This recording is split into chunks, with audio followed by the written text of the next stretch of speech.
আসসালামু আলাইকুম। আমার চ্যানেলে আপনাদের সকলকে স্বাগত।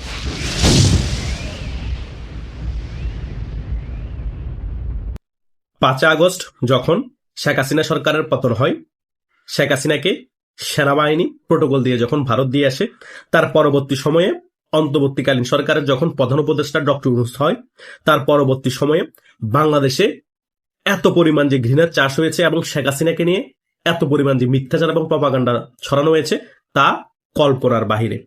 ডক্টর ইউনূস সরকারের নির্দেশে অনেক মিথ্যাচার ছড়ানো হয়েছে এবং শেখ হাসিনাকে নিয়ে প্রপাগান্ডা ছড়ানো হয়েছে, এবং ডক্টর ইউনূসের গংর এই 10 থেকে 15 মাস অনেক মিথ্যাচার এবং প্রপাগান্ডা ছড়িয়েছে শেখ হাসিনাকে নিয়ে। কিন্তু এটা হিতে বিপরীত হয়ে গিয়েছে।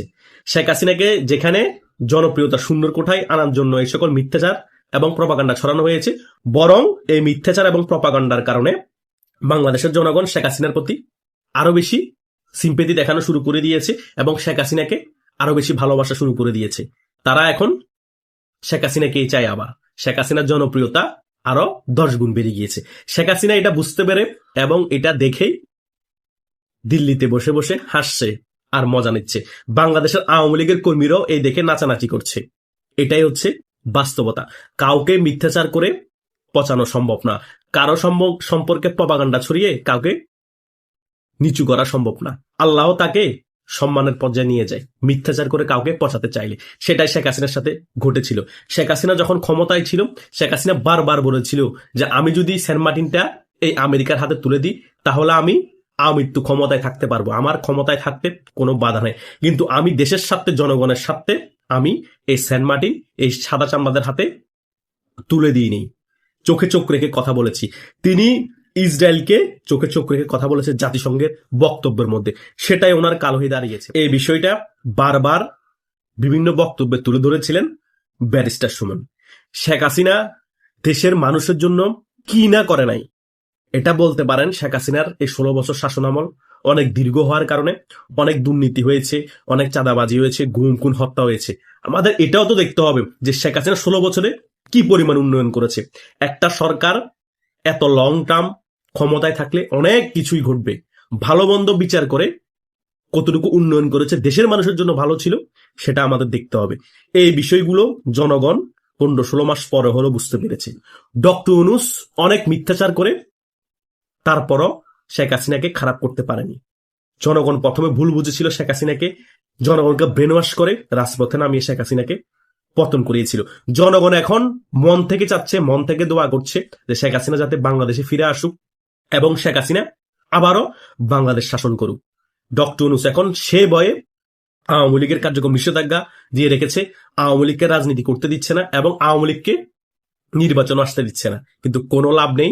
বহির্বিশ্ব থেকে ক্লিয়ার হয়ে গিয়েছে বাংলাদেশে জঙ্গিদের আস্তানা তৈরি হচ্ছে। ডক্টর ইউনূস জঙ্গিদেরকে সাপোর্ট করছে, বাংলাদেশ থেকে গণতান্ত্রিক প্রক্রিয়া সম্পূর্ণরূপে ধ্বংস করে দিচ্ছে। এই সকল বিষয় আওয়ামী লীগ বিশ্বের কাছে তুলে ধরতে সক্ষম হয়েছে এবং সহায়তা করেছে ভারত। সে কারণেই শেখ হাসিনা খুব মজা করে হাসছে যে ডক্টর ইউনূসের সময় আর বেশি দিন নেই। এত প্রভাব দেখিয়ে, এত ম্যাজিক দেখিয়ে তবুও লাভ হলো না। বিশ্বের বড় বড় সংস্থা, জাতিসংঘ থেকে ধরে এবং মানবাধিকার সংস্থা, সকলে এখন চাচ্ছে আওয়ামী লীগের উপর যে নিষেধাজ্ঞা আছে সেটা তোলা হোক এবং আওয়ামী লীগ সহ নির্বাচন করা হোক। বিশ্বের আর কোনো সংস্থা বাকি নেই, বিশ্বের আর কোনো প্রভাবশালী দেশ বাকি নেই যে আওয়ামী লীগের জন্য চাপ দিচ্ছে না এই ডক্টর ইউনূসকে। ডক্টর ইউনূস এখন পালাবে কোথায়? বিশ্বের যে কোনো দেশে যদি পালায় ডক্টর ইউনূসের ছাড় নাই, বাংলাদেশেও যদি থাকে তবুও ছাড় নাই। এখন ডক্টর ইউনূসের কাছে অপশন দুইটা, হয়তো আওয়ামী লীগকে বাংলাদেশে রাজনীতি করতে দিতে হবে, তা না হলে রাতের অন্ধকারে বিদেশ পালিয়ে যেতে হবে এবং কোন দেশে পালাচ্ছে কেউ যাতে না জানে। এটাই এখন ডক্টর ইউনূসের ভাগ্যে লেখা। এখন অনেকে বলতে পারবেন, ভাই এত কথা বলেন, তবুও তো ভাই তফসিল ঘোষণা দিয়ে দিবে, ফেব্রুয়ারিতে নির্বাচন হয়ে যাবে, ডক্টর ইউনূস তো এখনো বসে আছে চেয়ারে। থাকুক না ভাই, নির্বাচন দিয়ে দেখ না তো কি হবে। বাংলাদেশে এরকম অনেক পাতানো নির্বাচন হয়েছে আওয়ামী লীগ ছাড়া। টিকতে পেরেছে ওই সরকার? মেয়াদ কতদিন ছিল আপনারা জানেন? হয়তোবা এই সরকার যেটা আসবে পাতানো নির্বাচনের ফলে এর মেয়াদ হয়তোবা 3 মাস থাকবে, 1 বছর থাকবে, 3 বছর থাকবে, ধরে নিলাম 5 বছরই তারা কাটালো। এরপর তো একটি নির্বাচন দিতে হবে। সেই নির্বাচনে কি পাতানো নির্বাচন দিতে পারবে? সেই নির্বাচনে কি আওয়ামী লীগকে বাইরে রাখতে পারবে? পারবে না। আর আমি আপনাদেরকে ক্লিয়ারলি বলছি, অতদিন যাওয়া লাগবে না। ওই সরকার বেশি দিন টিকবে না। আন্দোলনের ফলে ওই সরকারের পতন ঘটবে এবং আমি বারবার বলেছি এবং অনেক ইউটিউবারও বলেছে, এর পরে নির্দলীয় তত্ত্বাবধায়ক সরকারের আন্ডারে নির্বাচন হতে হবে এবং সেই নির্বাচনে আওয়ামী লীগ বিপুল ভোটে জয়লাভ করবে এবং আবার বাংলাদেশের ক্ষমতায় আসবে বাংলাদেশ আওয়ামী লীগ। এটাই রিয়েলিটি। সকল কিছু ভবিষ্যৎ শেখ হাসিনা জানে বাংলাদেশে কি ঘটবে। আওয়ামী লীগের কর্মীরা অনেকেই বুঝতে পারে, যারা বুঝতে পারে নাই তারা এখন হতাশ হয়ে বসে আছে। হতাশ হওয়ার কিছু নাই, আপনারা খুশিতে এখন লাফাতে পারেন, চুপচাপ হয়ে বসে বসে ঘরে। শেখ হাসিনা সকল কিছু অবজার্ভ করছে। শেখ হাসিনা ভালো করেই জানে পাতানো নির্বাচনের ফলে যে সরকার আসবে তার ভবিষ্যৎ কি। আর ইন্ডিয়াও সকল কিছুই সেট করে রেখেছে যে পাতানো নির্বাচনের ফলে বাংলাদেশে কি কি ঘটবে। তাই এত হতাশাগ্রস্ত হয়ে আমাদেরকে গালিগালাজ করে কমেন্টে কোনো লাভ নাই। আমরা বাস্তবতা বলতেছি ভবিষ্যতে কি হবে, কারণ এটাই বাংলাদেশের জন্য আগামী রাজনীতিতে ভাগ্য লিখন। এটা কেউ পরিবর্তন করতে পারবে না। এরকমই হবে, হয়তো 19 আর 20। এটাই আগামীতে বাংলাদেশের রাজনীতিতে ঘটবে এবং বিএনপির খুব করুণ অবস্থা হবে বাংলাদেশের রাজনীতিতে। এটা সত্য কথা, বিএনপির কিছু ভুল সিদ্ধান্তের কারণে। আর বাংলাদেশ থেকে জামাত ইসলামী রাজনীতির একেবারেই কবর রচনা হয়ে যাবে। হয়তো বা ব্যানিশ হবে না, দল হিসেবে থাকবে, কিন্তু কোমর সোজা করে আর দাঁড়াতে পারবে না। আওয়ামী লীগের একটা পতন হওয়ার দরকার ছিল 16 বছর দেশ শাসনের পরে, সেটা হয়েছে। এটা আওয়ামী লীগের জন্য ভালো, দেশের জনগণের জন্য ভালো। এখন আওয়ামী লীগ সত্যিকারের মুক্তিযুদ্ধের সপক্ষের দল হয়ে 100% পিওর হয়ে এবং সাংগঠনিকভাবে আগের থেকে শক্তিশালী হয়ে আবার বাংলাদেশের রাজনীতিতে ফিরে আসবে। এটা বাংলাদেশের জনগণের জন্য ভালো, আওয়ামী লীগের যারা সাধারণ কর্মী আছে এবং আওয়ামী লীগের যারা শীর্ষ পর্যায়ের নেতা আছে তাদের জন্য ভালো।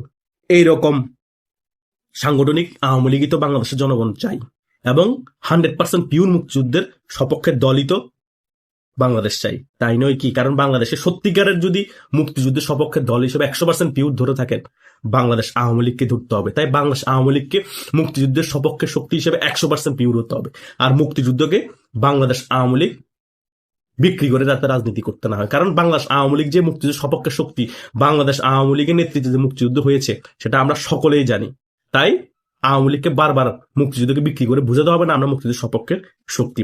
এই জিনিস থেকে বাংলাদেশ আওয়ামী লীগকে বাহিরেও আসতে হবে, সাংগঠনিকভাবে আরো বেশি শক্তিশালী হয়ে সংগঠিত হয়ে জনগণের দলে ফিরে আসতে হবে। আর শেখ হাসিনা সেটা এখন সুন্দরভাবে গড়ে তুলতেছে। সেই কারণে শেখ হাসিনা ক্ষমতাচ্যুত হলো, তিনি অত বেশি নারাজ না।